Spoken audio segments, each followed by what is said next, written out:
эвтэй дөрвөн амтан. Эрт үрд цагт энэтхэг орны өтгөн ойд тагтаа шувуу туулай сармөгчин заан дөрөв олон жил хамт амьдарч байжээ. Бид дөрөв энэ олон жил эвтэй сайхан амьдарч ирлээ. Цаашид хэн ахмад настайгаа хөндлөн өргөж тааллаар нь явъя гэж хэлэлцээд хэн нь ах болохыг бие биеэсээ асууж гэнэ. Тэнд нэг том мод ургаж байжээ. Заан тэр модыг зааж намайг тугал байхад энэ мод надтай ч зүү байсан. Би энэ модыг шөргөөдөг байв гэжээ.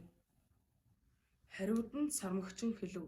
Намайг жаахан байхад энэ мод тоглож дүүлэх мөчөргүй надтай адилхан жижигхэн байсан.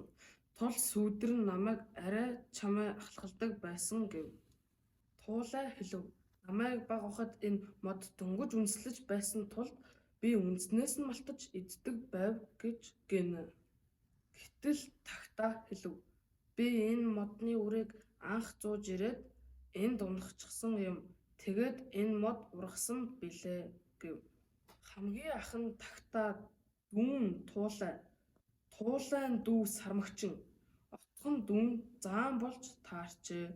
Дүүн ахыгаа хүндлэхээр нэгэнд хэлэлцсэн тул заан сармөгчнийг хүндэлж нуруунд дээрээ гаргав. Сармөгчин нь туулайг ахаа гэж мөрөн дээрээ суулгав.